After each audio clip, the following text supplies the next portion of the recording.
तो next class में हम देखते हैं कि वाष्प दाब संबंधी वैज्ञानिक राउल्ट का नियम को। तो पूरी क्लास में आपको वाष्प दाब को प्रभावित करने वाले कारक बताया गया है। आज देखते हैं वाष्प दाब संबंधी राउल्ट का नियम को, राउल्ट नियम को।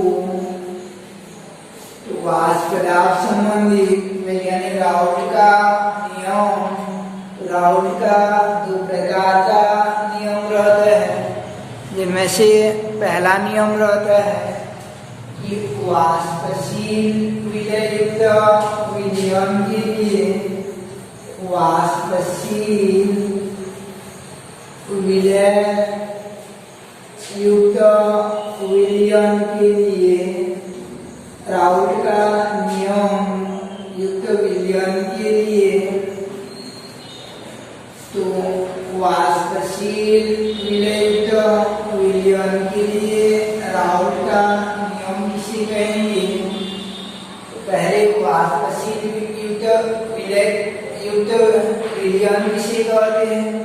वह विलयन जिसमें विलय और विलायक दोनों का वाष्प प्राप्त होता है, वैसे वाष्पशील विलययुक्त विलयन कहते हैं। जैसे अल्कोहल का जलीय विलय लेंगे, अल्कोहल और जल लेते हैं, तो अल्कोहल और जल, तो इनका विलयन बनाएंगे, दोनों का वाष्प प्राप्त होगा, अल्कोहल का भी वाष्प प्राप्त होगा, जल का भी। तो ऐसे विलयन को वाष्पशील विलययुक्त विलयन कहते हैं। जबकि दूसरा टाइप का रहता है आपका अवाष्पशील विलययुक्त विलयन। तो अवाष्पशील विलययुक्त विलयन किसे कहेंगे? कि ऐसा विलयन जिसमें केवल विलायक का वाष्प प्राप्त होता है, उसे अवाष्पशील विलययुक्त विलयन कहते हैं। केवल विलय का प्राप्त, जैसे नमक और जल, ये अवाष्पशील विलययुक्त विलयन होगा, केवल विलायक का वाष्प प्राप्त होगा, जल का। तो हम जो है विलायक के लिए ए सिंबल का उपयोग करेंगे और विलय के लिए बी सिंबल का उपयोग करते हैं। विलायक के लिए ए और विलय के लिए बी। जैसे विलायक के वाष्प दाब को पी ए से रिप्रेजेंट करेंगे और विलय के वाष्प दाब को पीबी से रिप्रेजेंट करेंगे। विलायक का ग्रामों में मात्रा को डब्ल्यू ए से और विलय का ग्रामों में मात्रा को डब्ल्यू बी से, और विलायक का अणुभार एम ए और विलय का अणुभार एम बी, एवं विलायक के मोलों की संख्या को एन ए और विलय के मोलों की संख्या को एन बी, और विलायक का मूल प्रवाह को एक्स ए और विलय के मूल प्रवाह को एक्स बी से रिप्रेजेंट करते हैं। तो इस संकेत को याद रखिएगा। विलायक के लिए ए और विलय के लिए हो जाता है आपका बी सिंबल का उपयोग करते हैं। विलायक के लिए ए और विलय के लिए बी सिंबल का उपयोग करते हैं। देखिए हम वाष्प दाब संबंधी वैज्ञानिक राउल्ट का नियम क्या कहता है? वाष्पशील विलययुक्त विलयन में विलय और विलायक दोनों का वाष्प प्राप्त होगा। जैसे अल्कोहल और जल, इनका वाष्प बनाएंगे, अल्कोहल और जल विलयन बनाएंगे दोनों का। तो अल्कोहल और जल दोनों का विलयन बनाते हैं। तो इसी स्थिति में अल्कोहल और जल दोनों का विलयन बनाएंगे, दोनों का वाष्प प्राप्त होगा। और अकेला विलायक के वाष्प दाब को विलायक का आंशिक वाष्प दाब ये कहते हैं, और विलय के वाष्प दाब को विलय का आंशिक वाष्प दाब Eb कहते हैं। विलय का आंशिक वाष्प दाब Eb कहा जाता है। तो विलययुक्त विलयन के लिए राउल का नियम क्या हो जाता है कि विलयन का कुल वाष्प दाब जो है वह विलायक के वाष्प दाब और विलय के वाष्प दाब के योग के बराबर होता है। विलय और विलायक के वाष्प दाब के योग के बराबर होता है। तो वाष्पशील विलययुक्त विलयन का कुल वाष्प दाब विलय और विलायक के वाष्प दाब के योग के बराबर होता है। तो विलय और विलायक के वाष्प दाब को उनका आंशिक घटक का वाष्प दाब कहते हैं। इस प्रकार से वाष्पशील विलययुक्त विलयन का कुल वाष्प दाब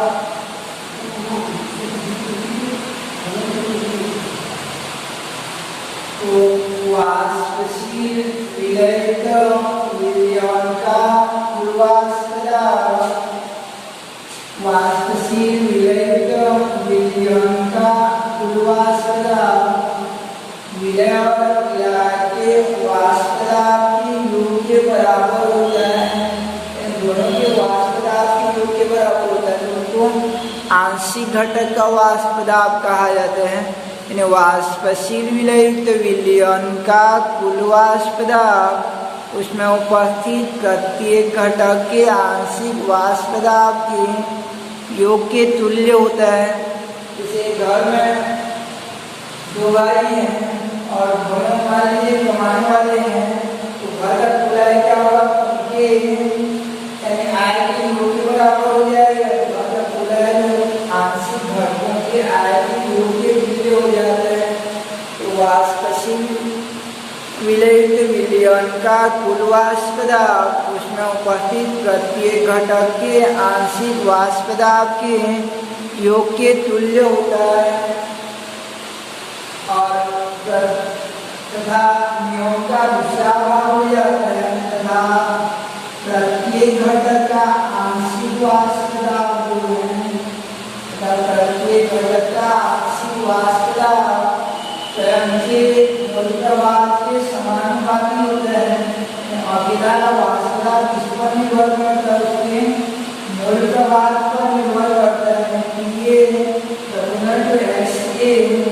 क्या समानुपाती में को हटाएंगे तो ये बराबर हो जाता है आपका एक नियतांक डालते हैं जिसे BF a कहा जाता है। समानुपाती में को हटाएंगे तो इंटू x a या BF a को कहा जाता है शुद्ध विलायक का वाष्प दाब।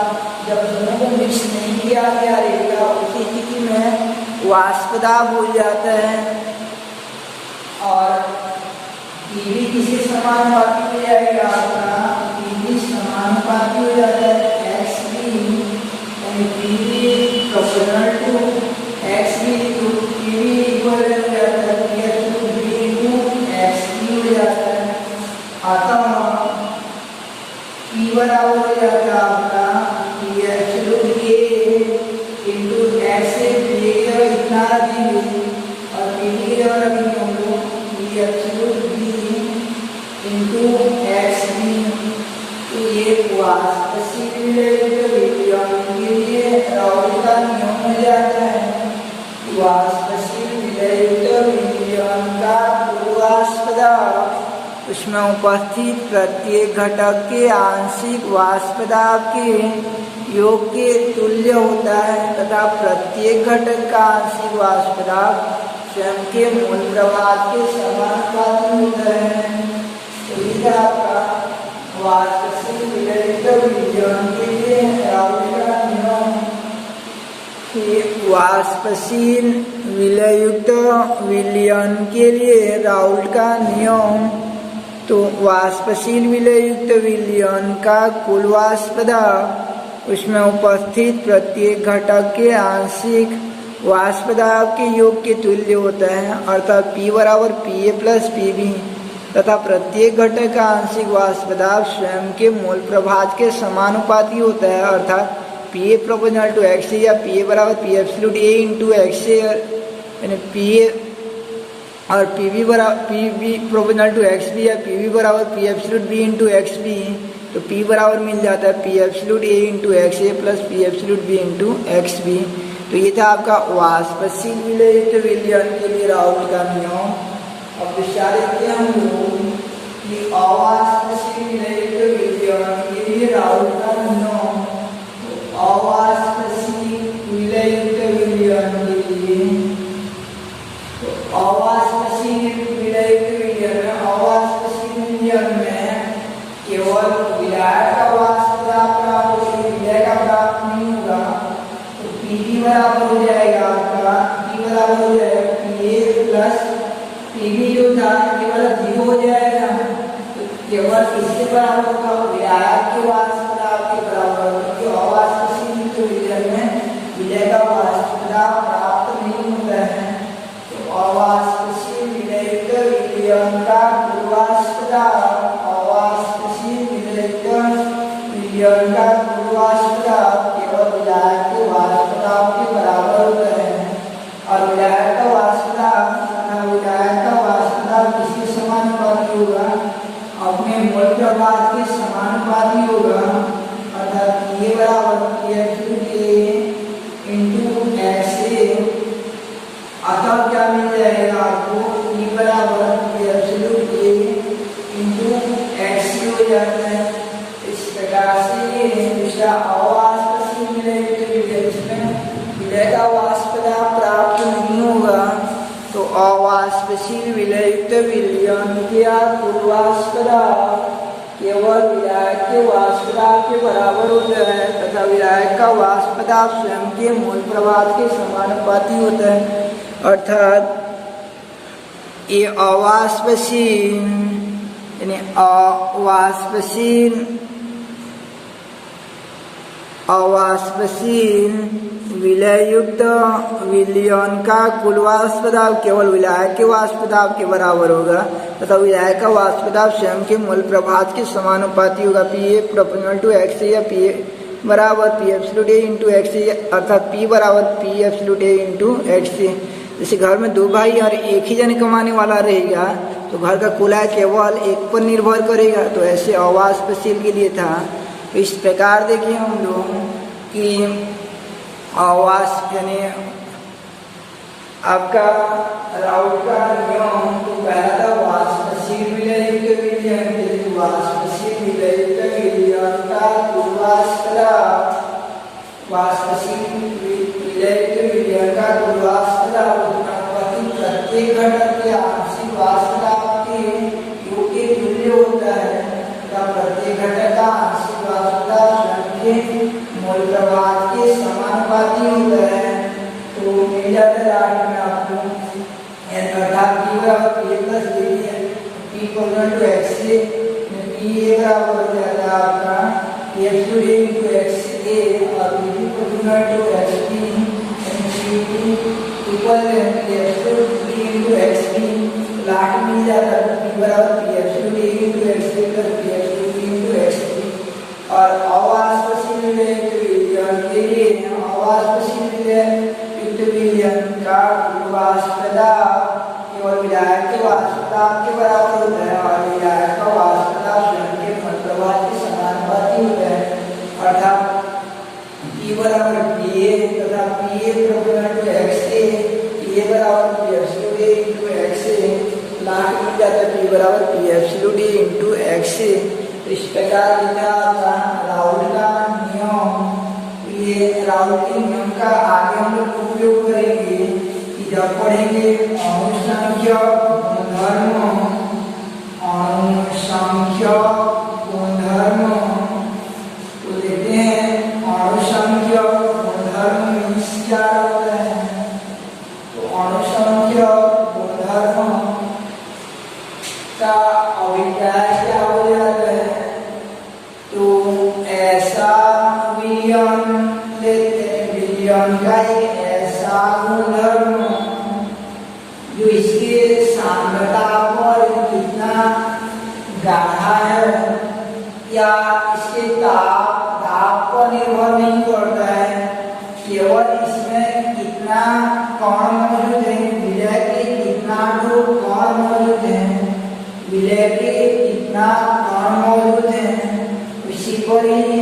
निर्भर करता है। विलयन के ऐसे गुणधर्म को अणुसंख्यक गुणधर्म कहते हैं। और विलयन दोनों प्रकार का विलयन होना चाहिए। तो तनु विलयन का वह भौतिक गुण जो उसमें उपस्थित विलय के कणों की संख्या पर निर्भर करता है, न कि प्रकृति पर। अणुसंख्यक गुणधर्म कहलाता है। उसका नाम क्या? अणुसंख्यक। तो अणुओं की संख्या या कणों की संख्या पर निर्भर करेगा। तो ऐसा गुणधर्म को अणुसंख्यक गुणधर्म कहते हैं। कि तनु विलयन का वह भौतिक गुण जो उसमें उपस्थित विलय कणों की संख्या पर निर्भर करती है, न कि प्रकृति पर। अणुसंख्यक गुणधर्म कहलाता है। जैसे शिक्षक दिवस कार्यक्रम मनाना है तो दौरान पैसा कलेक्शन करेंगे हम लोग। तो पैसा कितना कलेक्शन होगा, ये बजट इस पर निर्भर करेगा। विद्यार्थियों की संख्या पर, जितना अधिक विद्यार्थी रहेंगे उतना अधिक इनकम होगा, न कि इस पर निर्भर नहीं करेगा कौन ज्यादा जानता है, कौन कम जानता है, कौन फेल हुआ, कौन फेल नहीं हुआ। उस पर निर्भर नहीं करेगा, केवल निर्भर करेगा आपका विद्यार्थियों की संख्या पर। तो ऐसा विलयन का भी एक गुणधर्म होता है कि तनु विलयन का वह भौतिक गुण जो उसमें उपस्थित विलय कणों के संख्या पर निर्भर करता है, न कि प्रकृति पर। अणुसंख्यक गुणधर्म कहलाता है। इस प्रकार से अणुसंख्यक गुणधर्म हो जाएगा आपका कि अणुसंख्यक गुणधर्म तनु विलयन का, यानी तनु विलयन का वह भौतिक गुण जो उसमें उपस्थित विलय कणों की संख्या पर निर्भर करती है, न कि प्रकृति पर। अणुसंख्यक गुण कहलाती है तनु विलयन का वह भौतिक गुण जो उसमें उपस्थित विलय कणों की संख्या पर निर्भर करती है, न कि प्रकृति पर। अणुसंख्यक गुणधर्म कहलाती है। ये 4 प्रकार के होते हैं अणुसंख्यक गुणधर्म। ये 4 प्रकार के रहते हैं अणुसंख्यक गुणधर्म, जिनमें से पहला रहता है आपका कि अणुसंख्यक गुणधर्म 4 प्रकार के रहते हैं, जिनमें से पहला हो जाता है आपका अणुसंख्यक गुणधर्म। तो अणुसंख्यक गुणधर्म ये 4 प्रकार का रहता है। पहला होता है वाष्प दाब में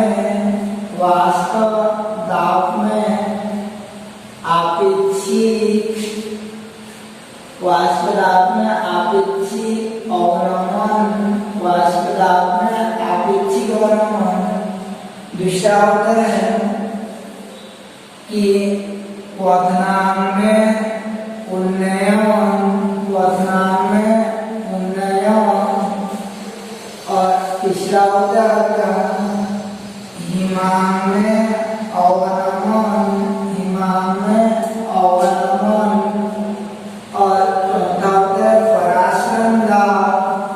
तो इनको एक एक करके पढ़ना है। पराशरण दाब ये अणुसंख्यक गुणधर्म हो जाता है। तो इनको पढ़ने का क्रम रहता है। पहले क्या परिभाषा को पढ़ेंगे, परिभाषा। दूसरा अणुभार व्यंजक, एमबी व्यंजक और परिभाषा अणुभार व्यंजक तथा दैनिक जीवन में क्या उपयोगिता होता है इनका। दैनिक जीवन में क्या उपयोगिता हो जाता है, ग्राफ भी पढ़ेंगे। तो ये अणुसंख्यक गुणधर्म हो गया। 4 प्रकार का रहता है आपका कि अणुसंख्यक गुणधर्म 4 प्रकार का हो जाता है। वाष्प दाब में आपेक्षिक अवनमन, क्वथनांक में उन्नयन, हिमांक में अवनमन और पराशरण दाब। तो इन चारों को एक एक करके पढ़ेंगे, इनका परिभाषा को। और इनके लिए सूत्र रहेगा तो सूत्र का उपपत्ति करेंगे। फिर अणुभार हेतु व्यंजक का उपपत्ति करेंगे, एमबी। और दैनिक जीवन में उपयोगिता 4 बिंदु के आधार पर पढ़ेंगे। परिभाषा, सूत्र, अणुभार हेतु व्यंजक और उपयोगिता। तो आज पढ़े हम लोग स्टार्ट किए थे राउल्ट का नियम से। कि राउल्ट का नियम 2 प्रकार का था, वाष्पशील विलययुक्त विलयन के लिए, दूसरा अवाष्पशील विलययुक्त विलयन के लिए। और उसके बाद पढ़े थे हम लोग कि अणुसंख्य गुणधर्म और अणुसंख्य गुणधर्म के प्रकार, इनका फिर एक एक कर कल व्याख्या करेंगे। अणुसंख्य गुणधर्म के प्रकारों के बारे में जो है